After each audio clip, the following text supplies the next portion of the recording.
117편입니다. 오늘 수요 예배 가운데 우리에게 주시는 생명의 말씀은 시편 117편 1절과 2절의 말씀입니다. 구약 성경 889쪽에 있는 시편 117편입니다.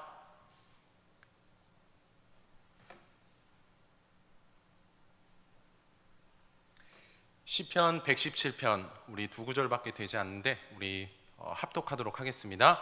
너희 모든 나라들아 여호와를 찬양하며 너희 모든 백성들아 그를 찬송할지어다. 우리에게 향하신 여호와의 인자하심이 크시고 여호와의 진실하심이 영원함이로다. 아멘. 선포되는 말씀을 통해서 희락을 체험하는 길을 깨닫고 실천에 누릴 수 있는 우리가 될 수 있기를 우리 주 예수 그리스도 이름으로 축복합니다.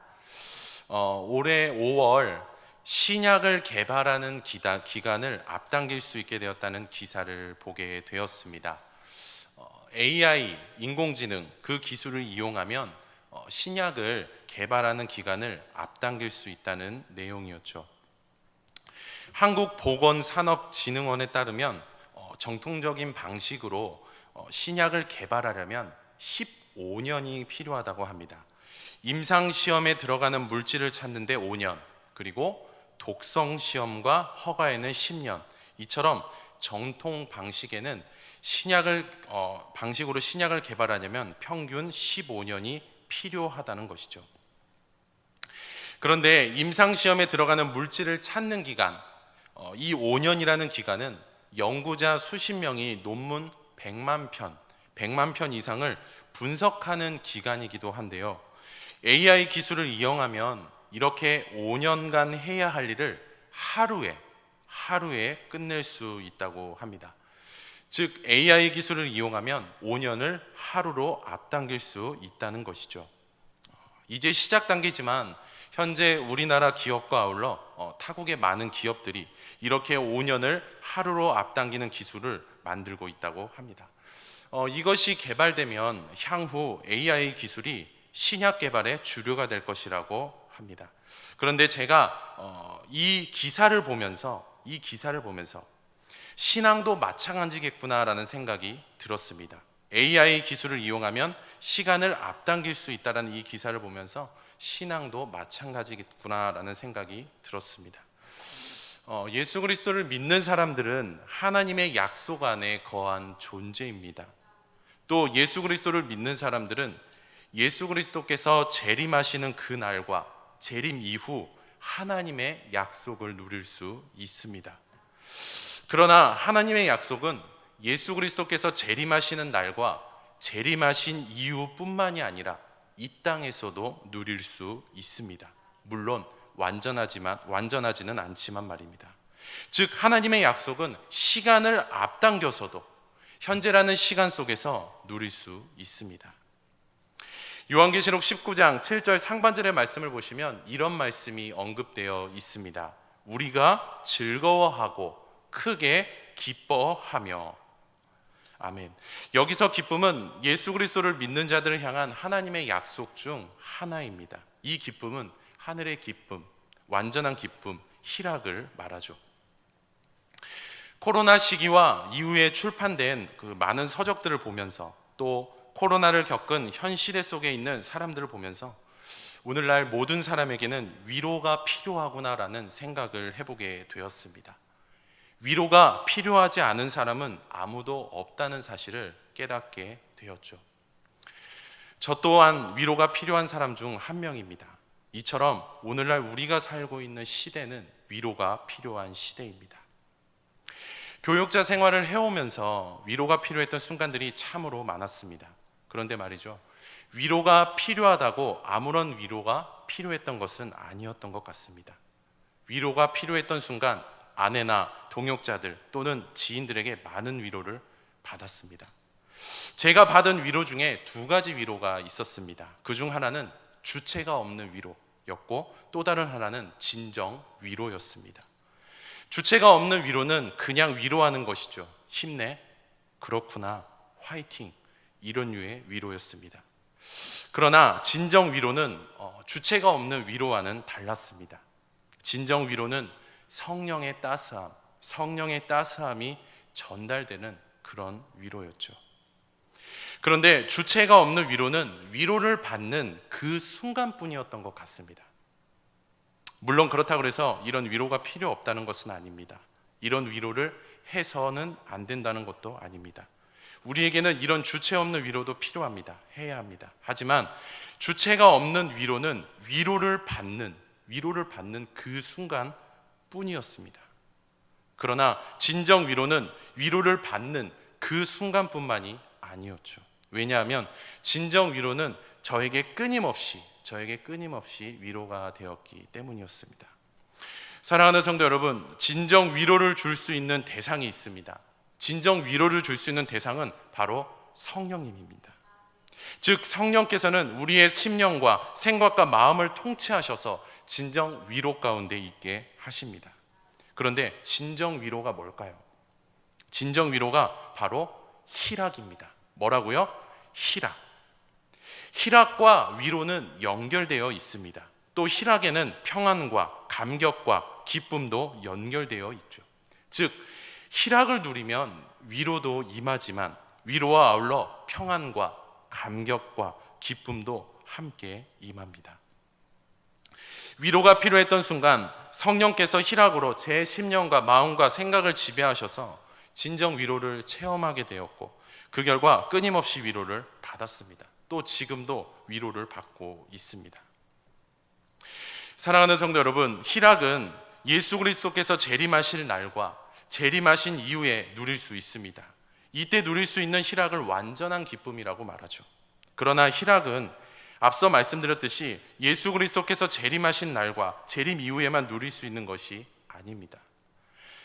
AI 기술을 이용하면 시간을 앞당길 수 있다라는 기사의 내용처럼 우리는 이 땅에서 시간을 앞당겨서 완전한 기쁨의 맛을 볼 수 있습니다. 가만히 있으면 아무 일도 일어나지 않는다라는 말이 있습니다. 아무것도 하지 않으면 정말 아무 일도 일어나지 않는다라는 말도 있습니다. 이 말은 신앙과 연결할 수 있습니다. 오늘날 시간을 앞당겨서 완전한 기쁨의 맛을 보려면 가만히 있으면 안 됩니다. 또 내가 하고 싶은 대로 살아가서도 안 됩니다. 움직여야 합니다. 행함이 있어야만 합니다. 그래야만 시간을 앞당겨서 완전한 기쁨을 맛볼 수 있습니다. 저는 위로가 필요했던 순간 본문에 언급된 행함을 통해서 시간을 앞당겨 희락을 맛보게 되었고 위로를 받았습니다. 제가 행했던 그 어떤 행함이 오늘 본문에 언급되어 있습니다. 본문을 보시면 우리를 향한 영적 교훈이 굉장히 심플하게 언급되어 있습니다.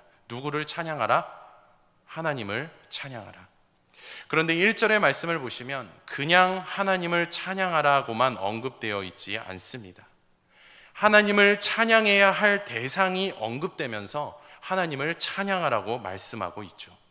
우리 1절의 말씀입니다. 우리 다 같이 한번 읽어보도록 하겠습니다. 시작.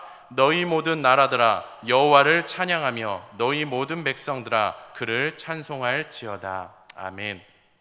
너희 모든 나라들아 그리고 너희 모든 백성들아, 이 말씀은 찬양해야 할 대상을 말씀해주고 있는데요, 이 대상은 좁은 의미와 넓은 의미 이렇게 두 가지로 살펴볼 수 있습니다. 찬양해야 할 대상에서 좁은 의미는 하나님의 백성들만을 의미합니다. 그리고 넓은 의미는 하나님께서 창조하신 세계에 속한 모든 나라와 모든 사람을 의미합니다. 그러니까 본질적으로 하나님을 찬양해야 될 대상은 하나님의 백성을 포함해 하나님께서 창조하신 모든 나라와 민족입니다. 여기서 좁은 의미가 우리에게 주는 영적 교훈은 하나님의 백성된 우리는 누구를 찬양해야 한다는 거예요? 하나님을 찬양해야 한다는 것입니다. 그런데 왜 하나님을 찬양해야 할까요? 우리가 하나님을 찬양해야 하는 이유는 첫째로 하나님의 완전함이 우리에게 향했기 때문입니다. 무엇이 우리에게 향했기 때문이라고요? 하나님의 완전함이 우리에게 행했기 때문입니다. 2절 상반절의 말씀을 보시면 우리에게 향하신 여호와의 인자하심이 크시고 라는 말씀이 언급되어 있는 것을 보게 됩니다. 하나님의 인자하심이 크시다라는 말씀은 하나님의 구원이며 하나님의 인도와 보호 등등 이러한 하나님의 사랑은 어느 누구도 무너뜨릴 수 없이 견고한 하나님의 완전함을 의미합니다. 그런데 성경은 그 완전함이 우리에게 향했다라고 말씀하고 있는데, 이것은 하나님께서 우리에게 사랑을 행하셨고 우리는 그 사랑을 받았다라는 것을 말하죠. 하나님께서 우리에게 사랑을 행하셨고 우리는 그 사랑을 받았다. 즉 하나님의 완전함이 오늘날 우리에게 향했습니다. 그렇기 때문에 오늘날 우리는 하나님을 찬양해야 합니다. 그리고 우리가 하나님을 찬양해야 하는 이유는 둘째로 하나님의 영원함이 우리에게 향했기 때문입니다. 2절의 말씀입니다. 봉독해 드리겠습니다. 우리에게 향하신 여호와의 인자하심이 크시고 여호와의 진실하심이 영원함이로다. 할렐루야. 아멘. 여기서 하나님의 진실하심은 앞서 말씀드린 인자하심과 연결됩니다. 즉 하나님의 진실하심은 우리를 향한 하나님의 완전함과도 연결되어 있죠. 그런데 성경에서는 그 완전함이 영원하다고 말씀되어 있는데, 이것은 이미 누리고 있는 완전함은 앞으로도 누리게 될 것이다 라는 것을 의미합니다. 이것은 우리를 향한 하나님의 완전함이 확실하고 영원하다는 것을 선언하고 있는 것이죠. 그렇습니다. 우리를 향한 하나님의 사랑, 그 완전함은 어떻다고요? 영원합니다. 믿으시기를 축복합니다. 그리고 이미 우리는 그 영원함을 누리고 있고 앞으로도 누리게 될 것입니다. 즉 하나님의 완전함은 오늘날 우리에게 향하게 되었습니다. 그렇기 때문에 우리는 하나님을 찬양해야 합니다. 이처럼 오늘날 우리에게는 하나님을 찬양해야 할 이유가 여기에 있다라는 것입니다. 우리에게는 이러한 이유가 분명히 있기 때문에 우리는 하나님을 찬양해야 합니다. 그런데 성경을 보면은요, 하나님을 찬양하는 것과 관련해서 여러 표현들이 언급되어 있는데요, 요한계시록에는 하나님을 찬양하는 것과 관련해서 이렇게 표현되어 있습니다. 요한계시록 14장 4절의 말씀입니다. 세 번역으로 봉독해 드립니다. 그들은 보좌와 네 생물과 그 장로들 앞에서 새 노래를 부르고 있었습니다. 땅에서 구원을 받은 14만 4천 명 밖에는 아무도 그 노래를 배울 수 없었습니다. 아멘. 방금 봉독해드린 이 말씀의 핵심은요, 새 노래입니다. 무슨 노래라고요? 새 노래. 그런데 새 노래가 뭘까요?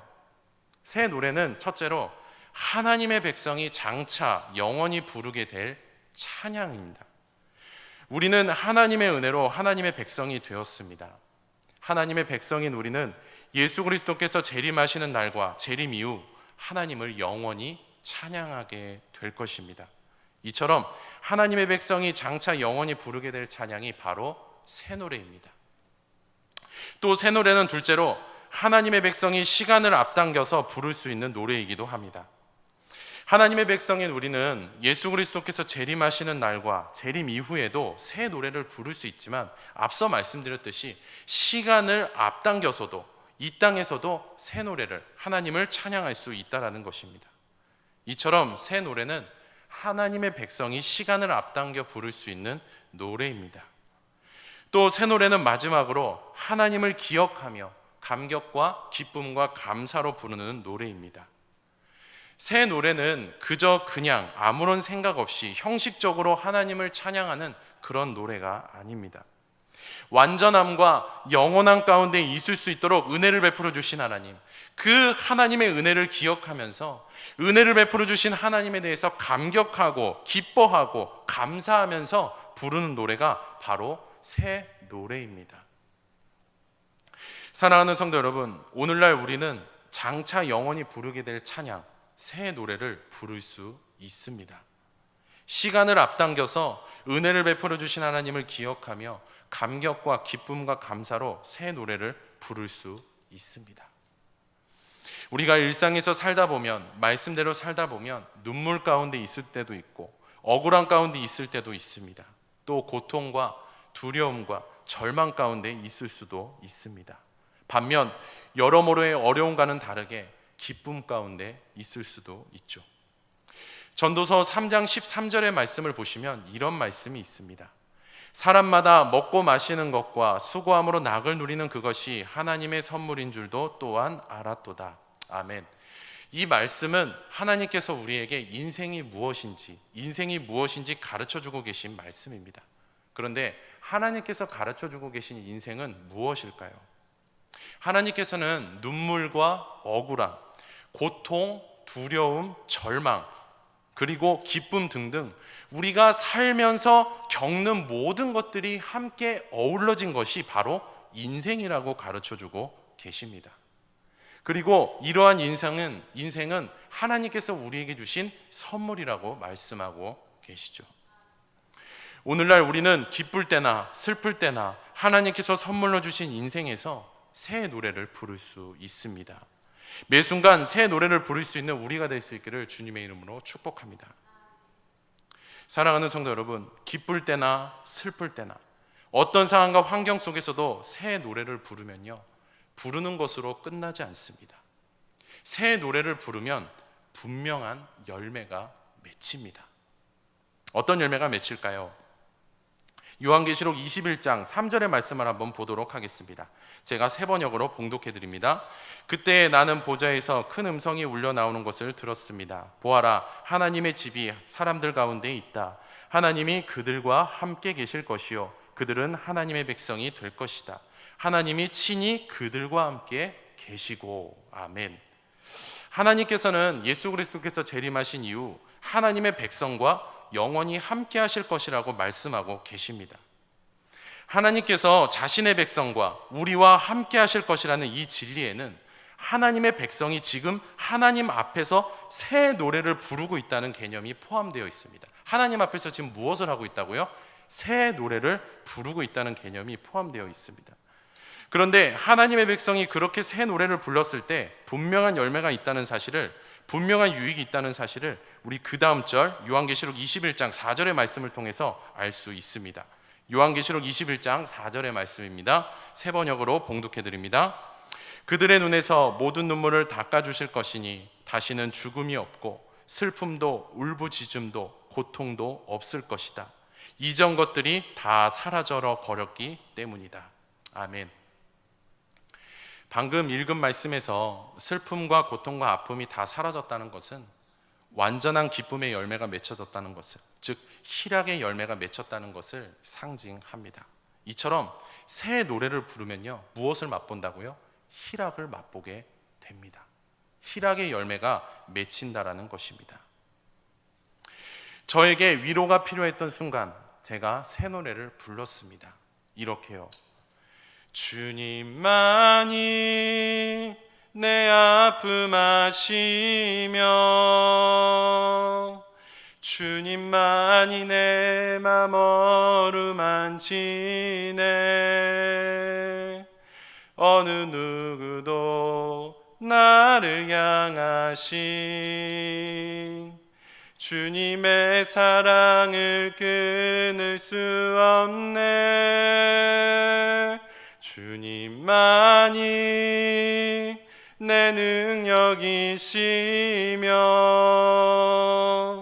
주님만이 내 구원이시네. 어느 누구도 나를 향하신 주님의 사랑을 끊을 수 없네. 그러자 하나님께서 말씀하신 대로, 약속하신 대로 성령께서 희락을 맛보게 해주셨고, 그렇게 희락을 통해 위로가 임했습니다. 위로를 받았습니다. 사랑하는 성도 여러분, 오늘날 위로가 필요하지 않은 사람은 아무도 없습니다. 우리에게는 위로가 필요합니다. 위로가 필요할 때마다 먼저 사람을 찾거나 의지하기보다, 어떤 방법을 찾기보다 먼저 새 노래를 부를 수 있기를 축복합니다. 예전에 TV에서 어떤 한 가수의 노래를 모창하는 프로그램을 반영한 적이 있었습니다. 한 번은 가수 임재범 씨 편으로 진행되었죠. 가수 임재범을 모창하는 사람 중 두 사람이 임재범의 노래를 통해서, 순수히 이 노래를 통해서 자신이 살아가야 할 이유와 목적을 깨닫고 삶의 의미를 되찾아서 지금은 행복하게 살고 있다고 말하는 장면을 제가 보게 되었습니다. 이 장면을 보면서 저도 모르게 눈물이 나면서 이런 생각과 깨달음이 생겼습니다. 세상 사람이 만들고 부르는 가요조차도 사람들에게 유익을 주는데 하물며 가요와 비교되지 않는 완전한 노래, 새 노래는 얼마나 값진 유익을 줄까? 그리고 새 노래는 가요가 주는 유익과는 비교도 할 수 없는 값진 유익을 주는구나. 그렇습니다. 세상의 음악이 주는 유익과 달리, 세상의 것들이 주는 유익과는 달리 비교할 수 없는 값진 유익을 주는 것이 바로 새 노래입니다. 말씀을 맺겠습니다. 하나님의 백성이라면 오늘날 새 노래를 부를 수 있습니다. 즉 우리는 새 노래를 부를 수 있습니다. 그리고 새 노래를 부르면 시간을 앞당겨 희락을 맛보는 유익이 있습니다. 오늘날 우리는 험난하고 어려운 세상 가운데 살고 있습니다. 하지만 그럼에도 불구하고 새 노래를 부르기에 힘써서 시간을 앞당겨서 희락의 맛을 봤으면 좋겠습니다. 희락에는 위로와 감격과 기쁨과 평안 등 모든 것들이 포함되어 있습니다. 선포된 말씀을 기억하시며 매 순간 새 노래를 불러서 희락을 맛볼 수 있는 공동체가 될 수 있기를 주님의 이름으로 축복합니다. 그리고 희락은 우리가 이 땅에서 하나님께 영광을 올려드릴 수 있는 성품 중 하나이며 믿음을 지킬 수 있는 힘이 됩니다. 믿음을 지킨다는 것은 말씀대로 살아간다는 것을 말하죠. 즉 희락을 맛보면요 우리는 말씀대로 살아갈 수 있습니다. 청년 시절 청년부 목사님으로부터 안타까운 소식을 전해 들은 적이 있었습니다. 어떤 청년 아버님께서 소천하셨다는 소식이었죠. 그런데 그 청년이 교회를 잘 나오지 않아서 알고 있는 청년이 많지 않았습니다. 목사님께서는 관계가 없어도 많은 청년들이 가서 위로해 주고 왔으면 좋겠다고 말씀하셨죠. 목사님께서 말씀하신 대로 저를 포함해 많은 청년들이 위로 예배에 참여했습니다. 예배 때 찬송을 하게 되었죠. 새 노래를 불렀습니다. 상주였던 이 청년도 새 노래를 불렀죠. 예배를 하고 저를 포함해 예배에 참석한 모든 청년이 위로를 하고 돌아왔습니다. 이 일이 있은 후 몇 주가 흘렀습니다. 그 청년이 교회 예배하러 온 것입니다. 저는 이 청년과 관계가 아예 없었습니다. 모른다라고 말할 수 있을 정도로 말입니다. 그런데 그 청년이 저에게 다가와서 말을 하는데 첫 말이 이거였습니다. 처음 대화하는데 형, 이를 계기로 이 청년과 아름다운 관계를 맺게 되었죠. 나중에 알고 보니 위로 예배 때 새 노래를 부르고 위로를 받았답니다. 그리고 그 위로로 인해 교회에 나와서 예배할 수 있게 되었고 또 저에게 다가와서 말을 건네고 관계를 맺을 수 있게 되었답니다. 교회에 나와서 예배하는 것, 또 교회 안에서 지체들과 관계를 맺는 것, 이러한 것도 하나님 말씀대로 살아가는 것입니다. 이 청년은 새 노래를 불렀고 새 노래를 부르는 과정 가운데 희락을 맛보았습니다. 그리고 희락을 맛봄으로 하나님 말씀대로 살아갈 수 있게 되었죠. 그렇습니다. 희락은 우리가 이 땅에서 하나님께 영광을 올려드릴 수 있는 성품 중 하나이며 믿음을 지킬 수 있는 힘이 됩니다. 이처럼 새 노래를 부르면 분명한 유익이 있고 열매가 있습니다.